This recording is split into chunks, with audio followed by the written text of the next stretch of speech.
A influência sobre os temas trabalhistas de uma empresa será especialmente intensa. Senhores, mas isso é esperado.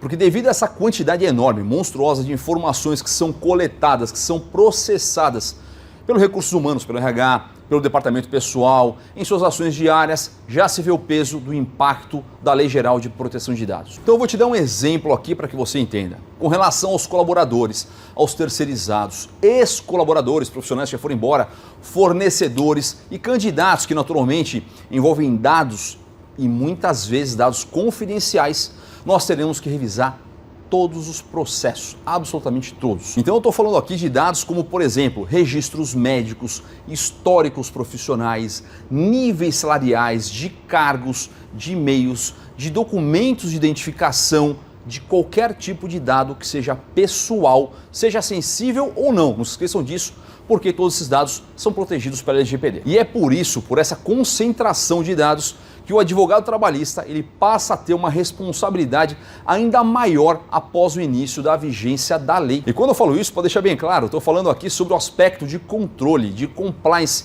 de revisões periódicas que cada empresa vai ter que passar de acordo, claro, com o porte dela, com a quantidade de dados, de informações e assim vai. E é por isso que todas as empresas, todas, pode ser uma banca de jornal com um único empregado, pode ser um cafezinho pequeno lá com 2 empregados, eu falo isso com todo respeito, tá? Só para explicar que assim, todas, mais uma vez, tem que mapear os processos trabalhistas, a gestão por onde o dado passa, para que essas informações, sob a sua guarda, não corram o risco de ter acessos indevidos e também para que não ocorra vazamento. É fundamental esse levantamento.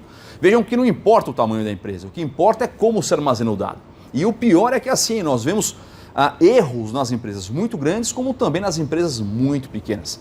As principais rotinas ali do dia a dia, todas elas vão ter que ser revisadas, vão precisar de uma atenção em relação às regras que estão lá na LGPD. Então, por exemplo, aqui só destacando, pontuando alguns itens aí um pouco soltos, banco de currículos, captação dos dados, dos currículos para esse banco de currículos.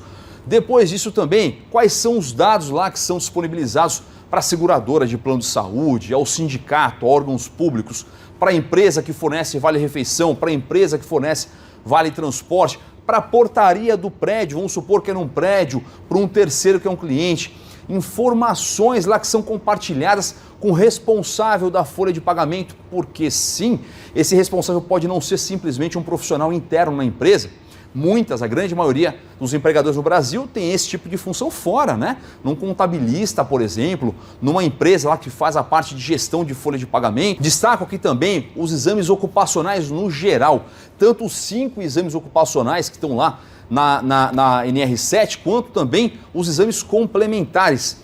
Questões também importantes como armazenamento de dados pessoais e, em especial, quando você fala em informações de contas bancárias, de dados residenciais dos profissionais, dos colaboradores, de autônomos também, já falei, mas também os contatos no geral deles. Porque uma das situações que muitos esquecem, que eu sempre valido quando eu presto consultoria, quando eu dou um curso e explico para os interessados como se faz, é que a empresa, uma empregadora, ela apenas pode coletar dados que realmente sejam necessários para a relação daquele colaborador com a empresa. Essa é a lógica. Ó. Seja na hora de um processo de recrutamento e seleção, ou mesmo na admissão em si, ou mesmo ao longo do contrato. Isso é uma regra da LGPD. A gente não pode armazenar, coletar, transferir, não importa o termo, ó, não podemos fazer isso de dados que não são necessários. Eu destaco isso porque é um dos princípios da LGPD. Então, por exemplo, aqui mais uma vez, o profissional não é obrigado a fornecer informações como, por exemplo, orientação sexual, e tem empresas que pedem,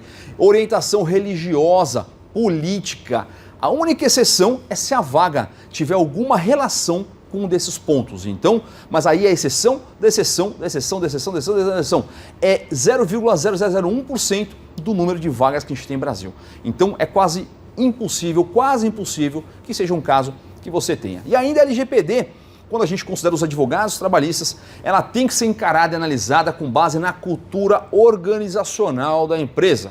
Cada empresa possui uma forma de tratar, de corresponder, de se relacionar com o colaborador. E é por isso que numa ordem prática, uma implantação de uma gestão de compliance de LGPD jamais é igual a uma outra implantação, por mais que as empresas atuem em setores idênticos ou em setores muito similares. E é por isso que os advogados trabalhistas têm que estar bem conscientes e saber expor isso para o seu cliente, dessas novas exigências que a LGPD tem, claro, né? Mas em especial para garantir o sigilo dos dados e para se evitar sanções que surgirão o ano que vem. Só deixando muito claro, já tenho outros vídeos já divulgados dizendo que o problema atual não é de multa. Eu tenho visto que muitos empresários têm deixado isso para o segundo momento, falando, a multa não é agora. Mas a questão é que nós já temos empresas que são processadas nesse momento, agora aqui, ó, você está vendo esse vídeo, tá? Então até para que você veja outros conteúdos, outras situações, eu deixo aqui mais uma vez outros 2 vídeos, um deles foi eu que escolhi, o outro é o YouTube lá que te indica. E eu quero de novo convidá-los para que vocês possam participar do nosso canal do YouTube lá, vai lá e assina, curta esse vídeo também, compartilhe esse vídeo com outros colegas.